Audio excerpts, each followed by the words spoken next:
Hello বন্ধুরা, আজ আপনাদেরকে দেখাবো বিয়েবাড়ির চিকেন রোস্ট বাসায় কিভাবে খুবই সহজে আপনারা তৈরি করবেন। আর আমরা রেস্টুরেন্টে খুবই সহজে কিন্তু এই চিকেন রোস্টটা তৈরি করে থাকি। আর এই চিকেন রোস্টটা এতটাই মজা হয়ে থাকে যা বলার বাইরে। এক কথায় সবাই প্রশংসা করে থাকে। আপনিও যদি আমার স্টাইলে করেন সবাই প্রশংসা করবে এই চিকেন রোস্টটা খেয়ে। আমার এখানে 13 পিসের মতো কক মুরগি আছে।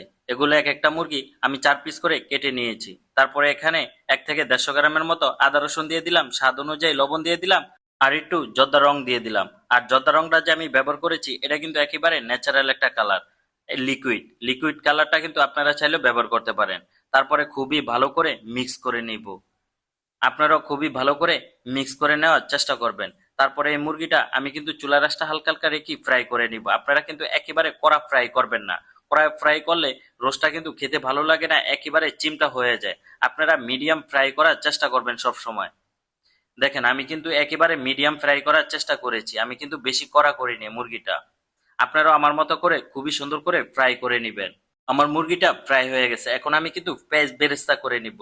আপনাদের বাসায় যদি কোনো অনুষ্ঠান থাকে আপনারা চেষ্টা করবেন আগে আপনারা বেশি করে পেঁয়াজ বেরেস্তা করে রাখতে, তাহলে কাজগুলো একেবারে সহজ হয়ে যায়। আমরা কিন্তু সবসময় রেস্টুরেন্টে চেষ্টা করি পেঁয়াজ বেরেস্তাটা সবসময় আগে করে রাখার জন্য, তাহলে আমাদের কাজগুলো আরো সহজ হয়ে যায়। যেমন ধরেন বাংলা বিয়ে খাবার তৈরি করলেন, সব খাবারে কিন্তু মোটামুটি পেঁয়াজ বেরেস্তাটা দিতে হয়। মনে করেন পোলাও করলেন, গরু মাংস করলেন, রোস্ট করলেন, আমরা কিন্তু রোস্টের জন্য আগে সবসময় এভাবে করে পেঁয়াজ বেরেস্তাটা করে থাকি। আর অবশ্যই চুলা রাসটা হালকা হালকা রেখে আপনারা কিন্তু চেষ্টা করবেন পেঁয়াজ বেরেস্তাটা করার জন্য, তাহলে পেঁয়াজ বেরেস্তাটা খুবই সুন্দর আসবে, কালারটাও দেখতে খুবই সুন্দর দেখা যাবে।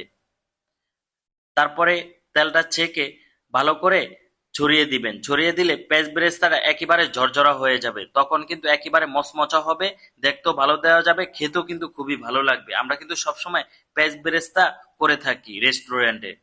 এখন আমি মশলা তৈরি করব। আমার কিন্তু পেঁয়াজ বেরেস্তাটা আগে করে নিয়েছি, এখন আমি মশলাটা তৈরি করে নিব।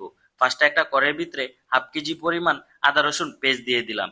তারপরে এখানে 200 গ্রামের মতো বাদাম পেস্ট দিয়ে দিলাম। বাদামের ভিতরে চীনা বাদাম, কাজু বাদাম, কাঠবাদাম, পেস্তা বাদাম মিক্স করা আছে। এখন আমি 1/2 কেজির মতো টক দই দিয়ে দিলাম এখানে।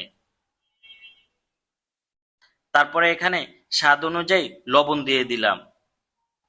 এখন দিয়ে দিলাম 2 টেবিল চামচের মতো জিরার গুঁড়া। তারপরে দিয়ে দিলাম 1 টেবিল চামচের মতো গরম মশলা। তারপরে দিয়ে দিলাম 1 টেবিল চামচের মতো ধনিয়ার গুঁড়া। এখন দিয়ে দিলাম 1 টেবিল চামচের মতো হোয়াইট পেপার।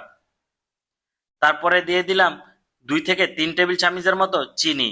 এখন দিয়ে দিব 2 থেকে 3 টেবিল চামচের মতো চাটনি। এটা হলো তেঁতুলের চাটনি। এই তেঁতুলের চাটনি